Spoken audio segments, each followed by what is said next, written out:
série d'exercices pour la 3e année collégiale. Filière internationale. Deuxième trimestre. Unité 2 Les fonctions de communication et l'immunologie. Chapitre 4 Quelques problèmes liés au système immunitaire. Restitution de connaissances. Exercice 1.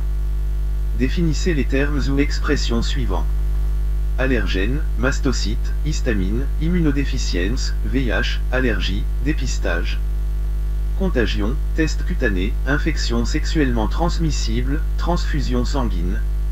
Correction. Définition. Allergie, c'est une réaction immunitaire exagérée vis-à-vis d'éléments non pathogènes. Allergène, c'est un élément étranger à l'organisme et qui déclenche une réaction allergique.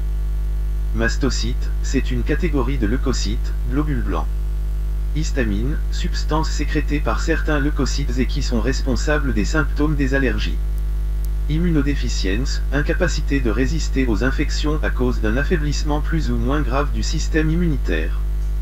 Infection sexuellement transmissible, infection bactérienne, virale ou autre, se transmettant lors de rapports sexuels d'un individu porteur de l'infection vers l'individu sain.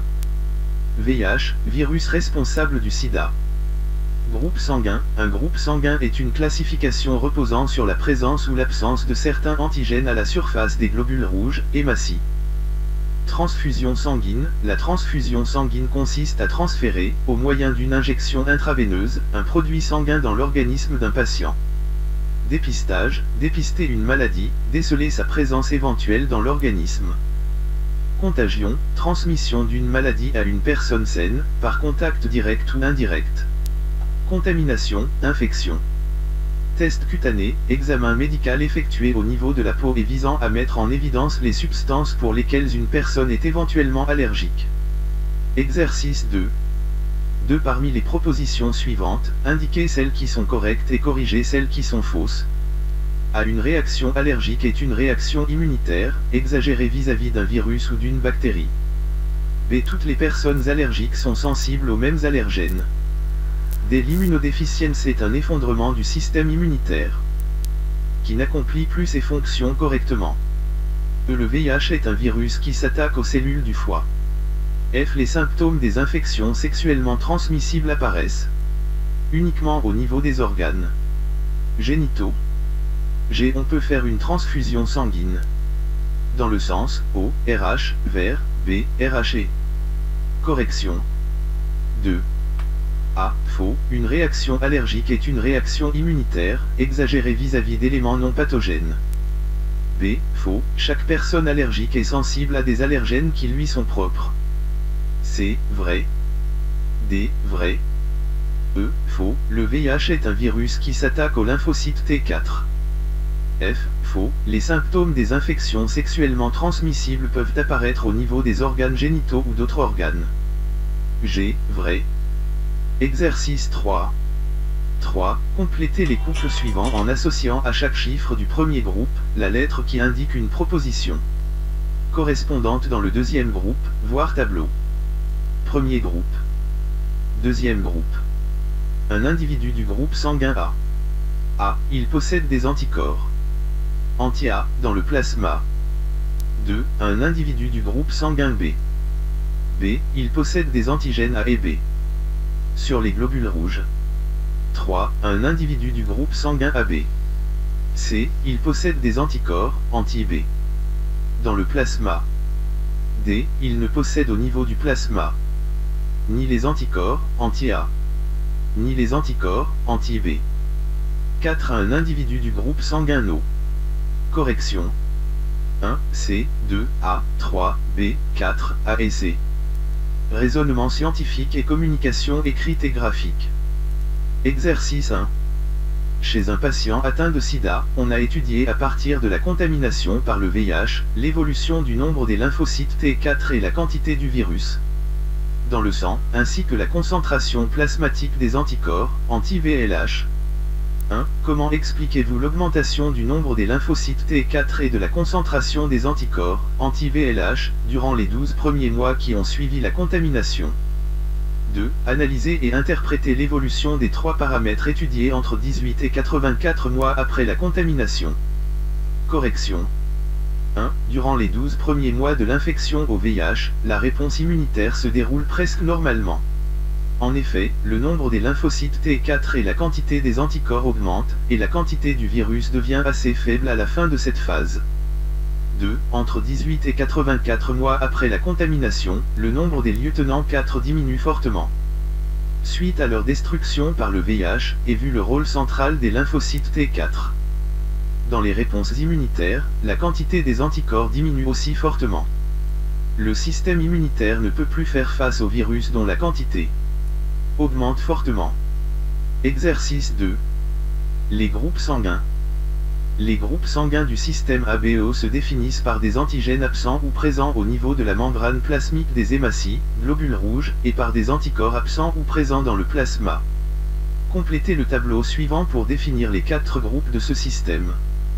Groupe sanguin A, B, AB, O. Antigènes présents sur les globules rouges. Anticorps présents dans le plasma.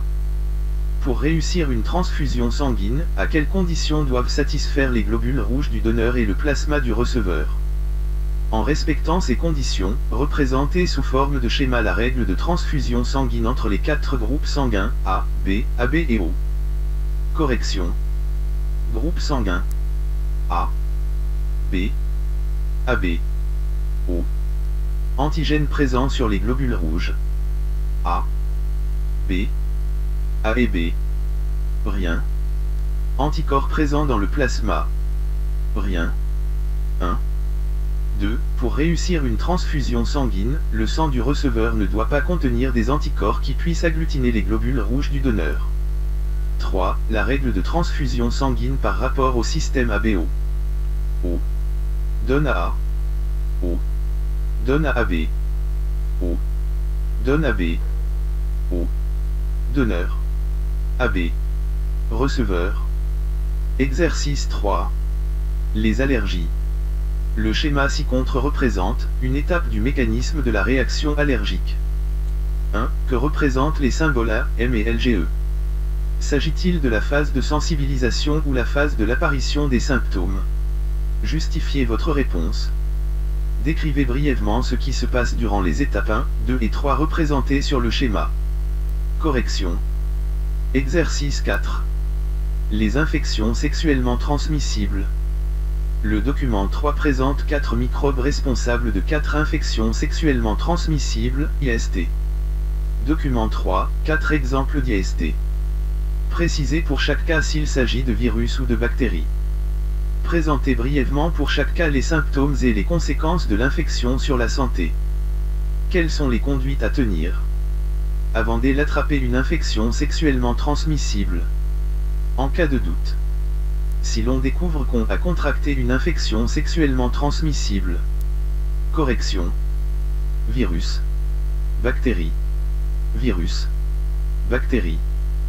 2. Infection sexuellement transmissible. Symptômes. Conséquences de l'infection. Sur la santé. Sida déclaré. Infection bactérienne, virale. Et fongique diverses, maladies. Sarcome de Kaposi. Dégradation grave de la santé. Mort. Blénorragie. Inflammation et écoulement au niveau des organes génitaux. Miction douloureuse. Stérilité. Hépatite B. Plusieurs symptômes, faiblesse générale, ictère. Cirrhose du foie. Mort. Syphilis. Chancre divers. Stérilité. 3. Les conduites à tenir avant d'attraper une infection sexuellement transmissible. Observez la fidélité conjugale. Utilisez le préservatif si l'on soupçonne que l'un des partenaires sexuels risque d'avoir une infection sexuellement transmissible. En cas de doute, se faire dépister. Si l'on découvre qu'on a contracté une IST, se soigner sous la responsabilité d'un médecin et surtout éviter de se soigner soi-même. Merci et bon courage.